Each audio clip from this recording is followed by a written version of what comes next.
जो मानिस ज्ञान रूपी रत्नहरू दिएर अथवा धन दिएर अर्काको सन्तुष्टि पार्छ त्यस मानिसलाई मनुष्य रूपी धारकहरूको श्री हरि हुनु भन्न जान्नु। कुन तपस्याले वा कुन व्रतले मनमा इच्छा गरेको फल पर्याप्त हुन्छ वो हामीले शून्य इच्छा गर्दछौँ। तपाईँले सुनाउनुहोस् न। हे सुतजी, तपाईँ सबै वेद वेदान्तको ज्ञाता हुनुहुन्छ। यो कुरा बुझाउनु तपाईँको बाहेक अन्य कसैले पनि सक्दैन, किनकि व्यासजीले तपाईँलाई धेरै सिकाउनु भएको छ। यस्तो प्रश्न सुनि सुतजी भन्नुहुन्छ, मुनिगणमा श्रेष्ठ हे सोनक, तपाईँ धन्य हुनकम सदाकृतम प्रदातम कृतम मुच्यतम जन्तु सदादरितम। बोलो श्री कृष्ण भगवान की जय, बोलो सत्यने की जय। श्री कृष्ण गोविंद हरे मुरारी, हे नाथ नारायण वासुदेव। श्री कृष्ण गोविंद हरे मुरारी, हे नाथ नारायण वासुदेव। हे नाथ नारायण वासुदेव, हे नाथ नारायण वासुदेव। बोलो सत्यनारायण भगवान की जय। हे सोनक, तपाईँले जुन कुरा सुतजी भन्नुहुन्छ हुन्छ, फेरि सब प्राणीको निम्ति सगुण रूप धारण गर्नुहुन्छ। समस्त जीवको आदि रूप शास्त्र पुराण रूपमा सधैँको कष्ट निवारण गर्नुहुन्छ।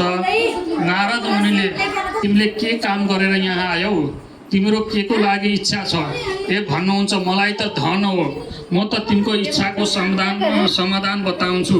यदि विष्णुको वचन सुनि नारदजी भन्नुहुन्छ, मृत्युलोकमा सम्पूर्ण जनहरू अनेकौं प्रकारका दुःख कष्टमा परेका अनेकौं योनिमा जन्मली पाप। नारायण नारायण, बोलो सत्यनारायण भगवान की जय। ओम अदाजचं सर्वजचं कृतं येन पुरोदृचं यस्मिन् कशापुरम्भं यशा निर्गतं यथा व्याकुलप्रीतं नित्येव भूतलं दुःखप्रमादिष्टं भगवान् परमपीडितं। सुतजी भन्नुहुन्छ, हे सनकादि ऋषियो, अर्को वृत्तान्त सुन्नु, जसले जो व्रत पहिल्यै गरे त अत्यन्त दरिद्र प्रमाण था, भोक प्यास सहेर पृथ्वीमा डुलिरहन्थे, तो सता विचार गरो। हे दाउरा, बेचेर आयो जति धन पर्याप्त हुन्छ त्यही धनले तो सत्यनारायण भगवानको व्रत गर्नेछु। यस्तो मनमने चिन्ता गरी दाउराको भारी कपालमा राखेर सुरङ्ग नगरमी गयो, जहाँ अनेकौं धन वर्गको निवास थियो। त्वस्ती मोल पायो, यति प्रसन्न भएको देखेर दाउरा बेच्नेले पाकेको केरा, दुध दही घिउ चिनी र गेहुँका पिठा ती सबै सामग्री सभा पाउवा सभा सेल लिएर घरमा आई आफ्ना धनुवर्ग डाके विधिपूर्वक व्रत पूजा गरो। त्यस प्रभावले त्यहाँ दाउरा श्री कृष्ण नारायण नारायण नारायण,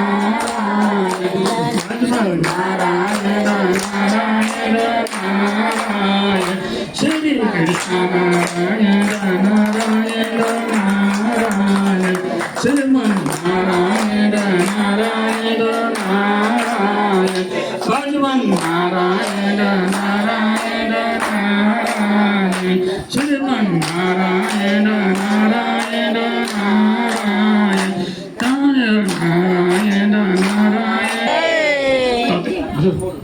गणित हंसते ही बोले, हे दंडी, आप क्या पूछते हो? क्या धन लेने की इच्छा है? मेरा नाम में तो बेल और पत्ते भरे हैं। वैश्य को कठोर वचन सुनकर दंडी वेशधारी श्री सत्यनारायण भगवान समुद्र किनारे पर बैठ गया। दंडी महाराज जाने के पश्चात वैश्यों ने नित्य क्रिया से निर्वृत्त होने के बाद नामों को ऊंची देखकर अचंभ किया तथा नाम में बेल पत्ते देखकर मूर्छित होकर जमीन पर गिर पड़ा। मूर्छा नारायण नारायण।